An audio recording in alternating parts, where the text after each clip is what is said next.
네, 코인키스 스튜디오입니다. 2022년 8월 13일 토요일인데요. 이건 이제 리플과 관련은 없습니다만 여러분 투자에 있어서 좀 참고하시라는 의미에서 말씀드립니다. 여러분이 지금 제가 말씀드리고자 하는 것을 잘 좀 이해를 하셨으면 좋겠습니다. 자, 방송 본격적으로 들어가기 앞서서 구독과 좋아요 정중히 또 부탁드리겠습니다. 금융당국에서요, 한국에서 영업하는 미등록 외국 코인 거래소, 암호화폐 거래소를 조사하기 시작했다라는 이야기인데, 이건 제가 정말 할 이야기가 많습니다. 정말 할 이야기가 많은데, 이 공개 방송이라서 제가 적당하게만 말씀드리고, 제가 우리 멤버분들에게는 제가 확실하게 말씀드릴게요. 자, 금융위원회 산하 금융정보분석원이 있거든요.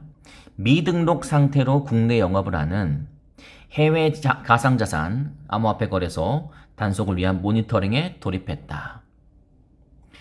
그러니까 국내 바로바로 해석해 드리겠습니다. 우리나라에서 암호화폐 거래소가 영업을 하기 위해서는 당연히 금융위원회 또는 금융정보분석원에 이 등록을 해야 됩니다. 근데 등록되지 않은 상태로 국내 영업을 하는 해외 가상자산 거래소, 우리가 이름 들어보면 많이 들어봤는데 그런 느낌의 암호화폐 거래소들이 많이 있다 이 말입니다. 12일 정부 부처 및 가상자산업계 등에 따르면 금융정보분석원은 올해 들어서 일부, 다 그런 건 아닙니다. 일부라고 나와 있네요.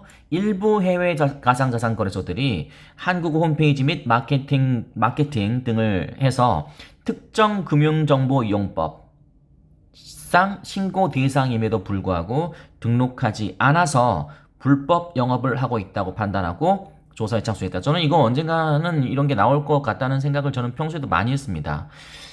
왜냐면 저도 콘텐츠를 공급하는 입장이잖아요. 콘텐츠를 공급하는 입장에서 메일을 많이 받습니다. 뭐 한 10수통씩 받아요. 솔직하게 말씀드릴게요. 하루에 10수통씩 받습니다.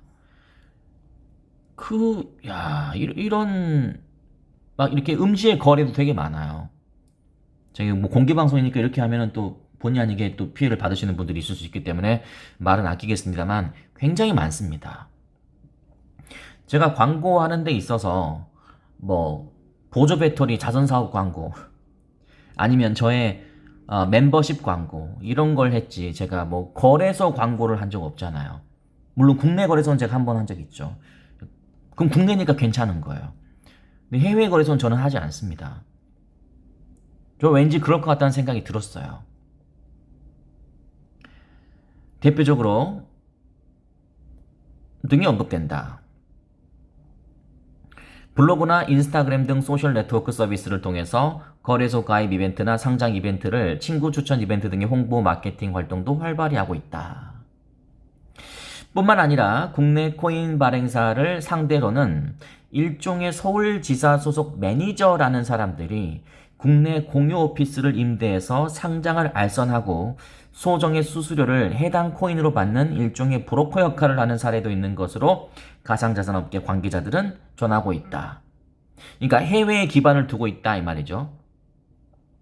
서울지사라고 불리우는 매니저라는 사람들이 이렇게 알선하고 다니면서 브로커 역할을 하고 있다 이 말입니다.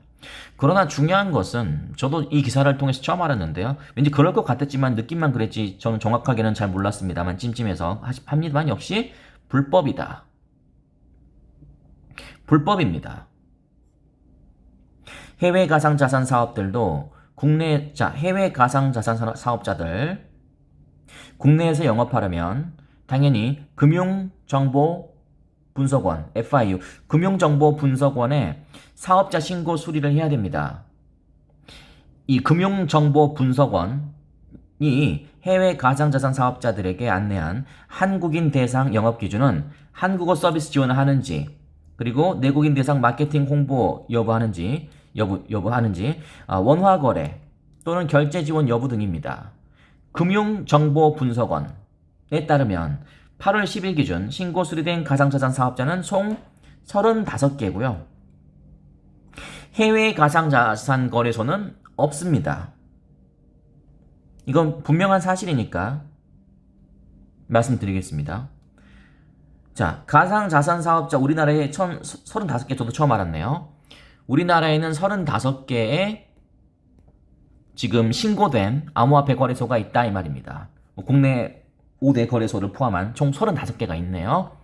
해외 가상자산 거래소는 없습니다. 없어요. 그렇기 때문에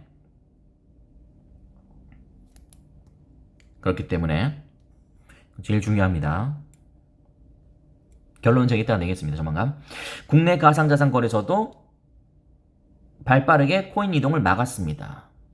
그러니까 제가 5대 거래소가 참, 저는 뭐 코인원을 여러분께 말씀드리긴 합니다만 5대 거래소가 참 중요한 겁니다. 그러니까 제가 언젠가 말씀드린 적이 있었죠. 은행도 수십 년 전에 일화 말씀드렸죠. 제 지인 중에 한 사람이 5천만 원이 있어가지고 한 2, 30년 전 이야기입니다. 5천만 원이 있어가지고 여유 있더니 5천만 원이 생겼어요. 어디다가 맡겨야 되잖아요. 2, 30년 전만 해도 여러분 이자만으로도 크게 수익 낼 시대예요. 굳이 투자 안 해도 되는 그런 시대였다고요. 이걸 이제 그냥 일반 메이저 은행에 맡길 것인가? 메이저 은행에 맡기면 일정한 이자율이 있겠죠. 근데 무슨 투자 신탁 뭐 이런 게 있었어요. 투자 신탁 뭐 이런 거. 월등히 높았습니다. 이자율이. 여기다가 했어요. 아니, 월등히 높은 게 아니라 한 2, 3%도 높았어요. 여기다가 했어요. 근데 무슨 투자 신탁. 약간 메이저가 아니어서 좀 불안했어요. 그래도 설마 무슨 일이 있겠어? 네, 무슨 일이 있었습니다. 불어났습니다.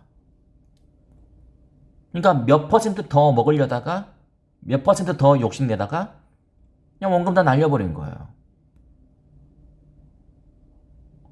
그런 경우가 있었습니다. 제가 무슨 말씀을 드리려고 하는 거냐면 정말 약간의 욕심을 내려다가 큰일 나는 경우가 굉장히 많아요. 저도 늘 확실한 것만 합니다. 설령 제가 그럴 리는 없겠습니다만 제가 여러분에게 막 A라는 암호화폐를 막 추천해요. 저는 참고로 지금 거의 2년여 가까이 코인키스를 운영해 오면서 뭐 암호화폐를 추천한 적은 저는 없습니다. 제가 추천해서 남는 게 뭐가 있습니까? 제가 브로커입니까? 저는 그냥 일개 코인키스 대표일 뿐입니다. 추천해서 좋을 일도 없어요. 본전도 못 찾아요. 리플 추천하시잖아요. 이렇게 또 생각하시나요? 저는 리플을 추천한 적이 없다. 분명히 말씀드리지만 없다. 그러나 내가 리플을 하고 있으니까 그냥 리플 같이 하는 사람들 스터디 그룹처럼 그냥 그런 느낌으로 가는 거지. 제가 리플 여러분이 추천해서 제가 남는 게 뭔데요? 제가 이득을 얻나? 티도 안 나요. 여러분이 사봐야. 그렇습니다. 어쨌든 간에 확실하지 않은 건 저는 하지 않습니다. 여러분도 그렇게 하셔야 됩니다. 여러분도 그렇게 하셔야 된다고요. 그래서 5대 암호화폐 거래소가 좋은 이유가 그런 거예요. 물론 공식적으로 제도권에 들어오진 않았기 때문에 우리나라 금융감독원의 보호를 받진 않습니다. 그러나 자체적으로 잘 돼 있습니다. 저는 그렇게 생각합니다. 제가 쓰고 있는 코인원도 잘 돼 있더라고요. 24시간 실시간 채팅 상담 가능해요. 제가 새벽 일하다가 말 걸어봤는데 진짜로 대답해요. 챗봇 아니에요. 사람이에요. 오, 대단하시다. 그런 생각 들었어요. 그리고 로그인하면 바로 로그인 즉시 카톡에 떠요. 로그인했습니다. 제가 로그인해도. 왜냐면 아니면 바로 스탑 눌러야 되니까. 안전하잖아요. 그게 바로 5대 거래소다 이거죠. 왜냐면 본인들이 이 보안을 잘 지키죠. 왜냐면 사고 터지면 본인들이 끝나는 거거든요. 만약에 A라는 사람이 뭐 5대 암호화폐 거래소 중에 한 거래소에서 금융사고가 났다. 그러면은 뭐 나는 상관없어. 금감원에 감독 안 받으니까. 아니요. 그거 소문나면은 여러분 인터넷에서 한번 소문나면 어떻게 되는지 아시죠? 그냥 그걸로 끝이에요.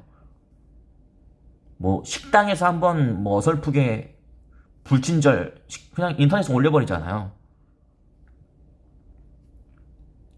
그래서 저는 5대 거래소 말고는 저라면 안 할 것 같습니다. 이게 뭐 잘못돼서가 아니고 물론 35개가 있겠습니다만 저는 확실하지 않으면 안 해요. 근데 하물며 해외 자산 뭐 사람에 따라 뭐 투자의 성향이 다르니까 저는 안 해요. 하지 말란 소리는 아닙니다. 저는 안 해요. 막았다고 하잖아요. 빗썸은 지난 9일 공지사항을 통해서 거래소 위협평가를 통해서 출금이 허용되었던 해외 거래소 중 일부 거래소에 출금을 제한한다. 눈치챈 거죠. 9일에 눈치챈 거죠. 코빗도 그랬고 코인원도 그랬네요. 맞아요. 그 공지 뜬 거 봤어요. 코빗도 마찬가지고. 업비트는 안 한 게 아니라 원래 트래블룰 시행 이후에 입출금 가능 해외 거래소가 아니었기 때문에 해당 사항이 없었다. 보세요. 5대 거래소 다 하잖아요. 아이고.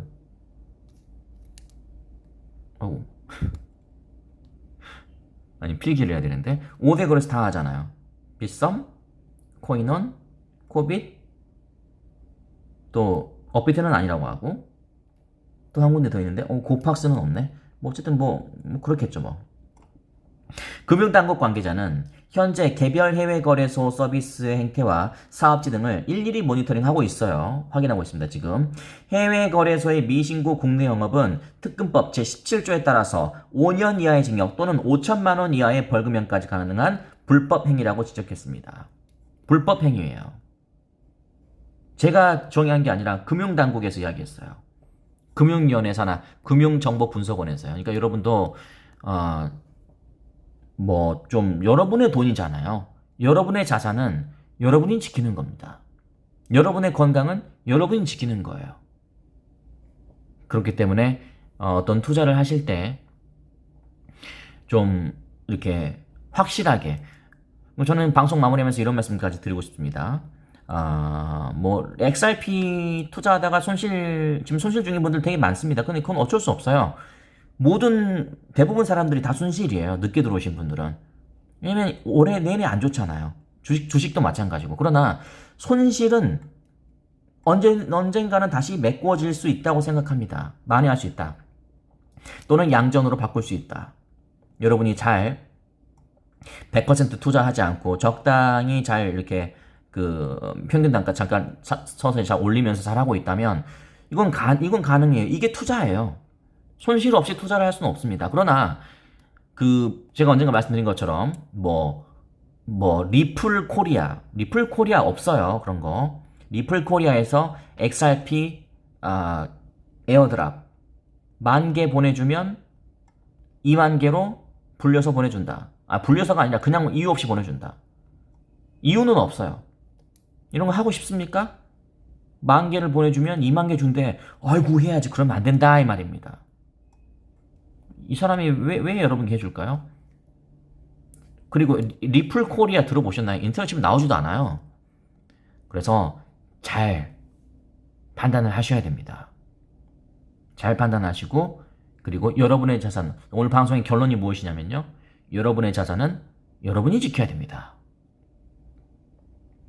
저는 적당히 선을 지켰다고 생각합니다. 어떤 것들이 불법 행위인지 그리고 뭐 그런 것들 잘 좀 생각하시면 좋겠다라는 말씀 드리면서 오늘 방송 마무리하겠습니다. 자, 그렇습니다. 구독과 좋아요 한번 눌러주시고요. 그리고 저희는 잠시 후 6시 방송 때 뵙도록 하겠습니다. 댓글 활발하게 남겨주시고요. 좀 많은 여러분들의 토론이 저는 필요한 그런 주제라고 저는 생각이 되기 때문에 또 이 조회수가 제 생각에 많이 안 나올 것 같아요. 이런 건 별로 안 궁금해 하더라고요. 그냥 좀 별로 안 궁금해하고 그냥 급등 폭등 막 이런 거는 엄청 조회수 올라가고 뭐 그러는데 어쨌든 궁금한 사람들이라도 보셔서 좀 참고가 되셨으면 좋겠습니다.